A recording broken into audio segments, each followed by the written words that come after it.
সম্মানিত দর্শক, সাবেক প্রধানমন্ত্রী শেখ হাসিনা এখন ভারতে আছেন।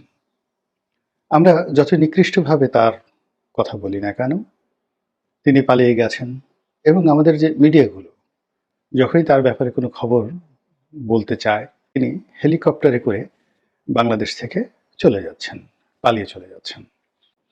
কিন্তু বাস্তবতা হলো যে তার সেই যে উড়ে যাওয়ার, হেলিকপ্টারে করে উড়ে যাওয়ার যে দৃশ্য, এ দৃশ্য যতবার দেখানো হচ্ছে, ততবারই কতগুলো প্রশ্ন সামনে চলে আসছে। তিনি যে হেলিকপ্টারে করে গেলেন, সেই হেলিকপ্টারটা কার ছিল? ২ নম্বর হলো যে তিনি যেখান থেকে গেলেন সেই সময়টিতে ওভাবে তাকে কারা পাঠালো? কেন পাঠালো? এরপর তিনি যে বাংলাদেশ থেকে ভারতে গেলেন, ইচ্ছা করলে তো আমরা কেউ ভারতে যেতে পারি না।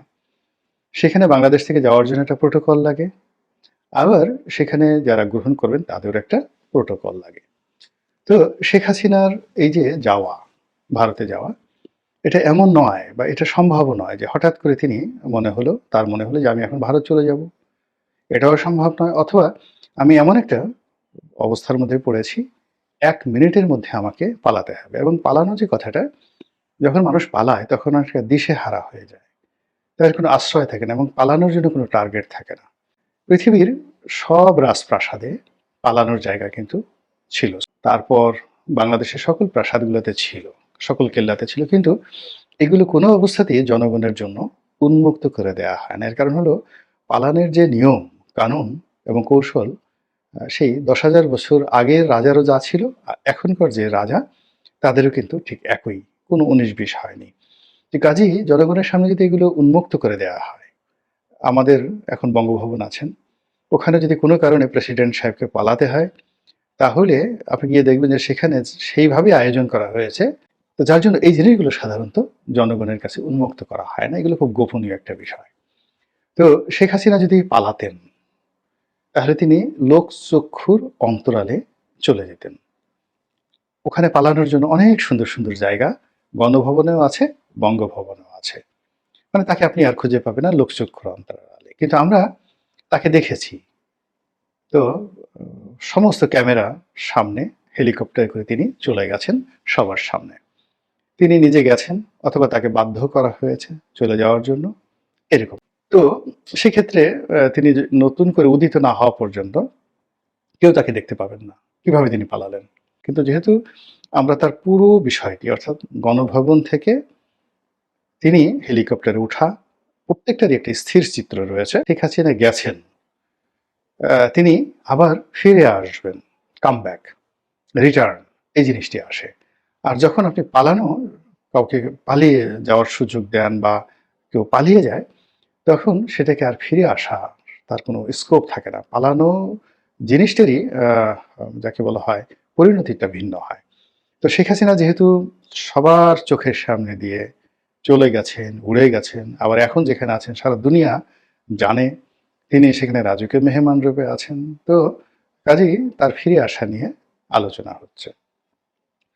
তিনি তার শাসন ক্ষমতাকালীন সময় আয়রন লেডি হিসেবে পরিচিত ছিলেন। ভীষণ রকম আয়রন লেডি এবং যেন তেন আয়রন লেডি নয়। তার বিরুদ্ধে অভিযোগ, তিনি যা ইচ্ছে তাই করতেন। খুন, গুম, তারপরে ক্রস ফায়ার, বিচার বহির্ভূত হত্যা যেটাকে আমরা বলি, তারপর অবিচার, তারপরে সাজানো বিচার, কি না!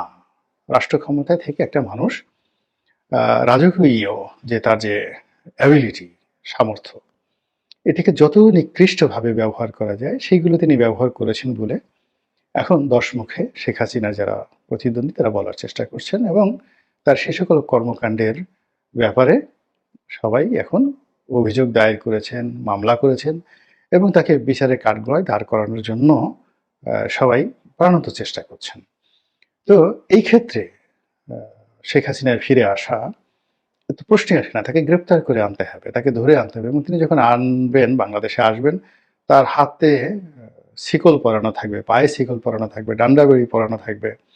তো এরকম একটি দুর্দশাগ্রস্ত একজন মহিলা, যার বয়স প্রায় ৮০ বছর, তিনি ফিরে এলেই বা কি, না এলেই বা কি, এগুলো নিয়ে তো আমাদের আলোচনা করার বিষয় নয়।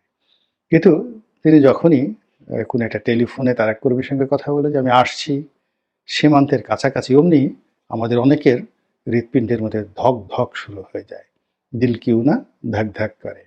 এখন শেখ হাসিনা যখন আসবে বাংলাদেশে, যদি আমরা বিজয়ী হতাম বা আমরা যদি সুবিধাজনক অবস্থানে থাকতাম, তাহলে আমাদের ওই হৃদয়ের মধ্যে দিল কেউ না ধাক ধাক করে যে আমরা এখন তাকে পেয়েছি, তাকে বিচার করব। তো শেখ হাসিনা বাংলাদেশে আসবেন বা তাকে আনা হবে, এই দৃশ্য কল্পনা করলে আমাদের মনে তখনই আনন্দ হবে যখন আমরা একেবারে 100% কনফার্ম হব যে আমরা বিজয়ী হয়েছি এবং শেখ হাসিনা দুর্বল, সে আমাদের কিছুই করতে পারবে না। কিন্তু যখন তার আসার শব্দ আমরা শুনি, অমনি আমাদের অনেকের সেই হৃৎপিণ্ড বন্ধ হয়ে যায়, অনেকে উত্তেজিত হয়ে যান, গালাগাল করেন, এবং গালাগাল সবসময় দুর্বলের ভাষা। কখনো গালাগালি কোনো ভদ্রজনের ভাষা হয় না। গালাগাল করে কেউ কখনো জীবনে জয়লাভ করেনি। কোনো শক্তিশালী মানুষ পৃথিবীতে কখনো গালাগাল দেয়নি। প্রকৃতিতেও দেখবেন যে শক্তিশালী যারা প্রাণী তারা হুঙ্কার দেয়, কিন্তু গালাগাল দেয় না। গালাগাল যারা দেয়, গালাগালি সাধারণত খুব নিম্ন শ্রেণীর যারা প্রাণী, এরা সারাদিন শুধু গালাগাল করতে থাকে। তো যখন শেখ হাসিনার আসার কথা শুনে কেউ অশ্লীল শব্দ উচ্চারণ করে, তাকে কুরুচিপূর্ণ ভাষায় গালাগাল করে, ইট মিনস সে তার যে বিরক্তি এবং সে তার ভয়, সে তার আতঙ্ক, কোনো কিছু সে আর চেপে রাখতে পারছে না।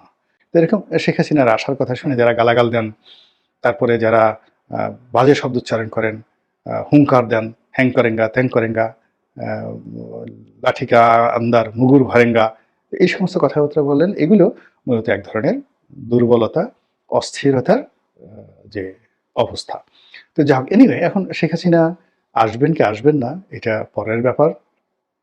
কিন্তু আমরা যেভাবে তাকে নিয়ে আলোচনা করছি এবং যেভাবে তার আসার জন্য পথ সৃষ্টি করছি, এবং সত্যিই যদি কোনোভাবে সে এসে পড়েন বাংলাদেশে, টুস করে ঢুকে পড়েন, তাহলে প্রথম দর্শনেই দেখা যাচ্ছে যে আমাদের মধ্যে যারা দুর্বল চিত্তের মানুষ, তাদের কি হবে একমাত্র আল্লাহ রাব্বুল আলামিন জানেন। এবং মানুষের ভয় কোন পর্যায়ে থাকে। এখন শেখ হাসিনার জীবনের সফলতা হলো, তার অনেক ব্যর্থতা থাকতে পারে, সফলতা হলো যে সে এখনো পর্যন্ত সুদূর প্রবাসে থেকে আমাদেরকে ভয় দেখাতে পারছেন, ভীষণ রকম ভয় দেখাতে পারছেন। এবং আমরা এই ভয়ের কারণে তার আশা নিয়ে, তার ঢুকে পড়া নিয়ে কল্পনা করছি, এবং তিনি যদি আসেন তাহলে আমাদের কার গালের চামড়া, কার পিঠের চামড়া কিভাবে কি হবে, নতুন মামলা মোকদ্দমা কেমন হবে, তারপরে আবার তার যারা হারিয়ে যাওয়া সেই সিপাহ সালার থেকে শুরু করে অন্যান্য যারা আছেন তারা আবার কি করে ক্ষমতার পাদপীঠে আসবেন, এই বিষয়গুলো নিয়ে আমরা চিন্তা ভাবনা করি। আর খিল লাগিয়ে, মানে প্রচণ্ড ভয়ে খিল লাগিয়ে নিজেদের ঘরের মধ্যে আর্তচিৎকার করতে থাকি। কিন্তু এটা কোনো বিজয়ের লক্ষণ না। যিনি বিজয়ী হবেন তার সকল দরজা খোলা থাকবে, আর যিনি পরাজিত হবেন তিনি বিজয়ীদেরকে ভয় পাবেন। বিজয়ীরা কখনো ভয় পায় না, ভয় সবসময় পরাজিতরা পায়। আলটিমেটলি যদি শেখ হাসিনা পরাজিত হন, তাহলে তিনি আমাদেরকে ভয় পাবেন। কিন্তু আমরা যদি এই কাজগুলো করতে না পারি, তাহলে তিনি এই যে গেছেন, যেখানে গেছেন, যাওয়ার পরেও তিনি নিজেকে বিজয়ী ভাববেন, এবং পুনরায় ফিরে আসার যখন কথা বলবেন, আমরা বিজয়ের আসনে বসেও পরাজিতের মতো থরথর করে কাঁপতে থাকবো।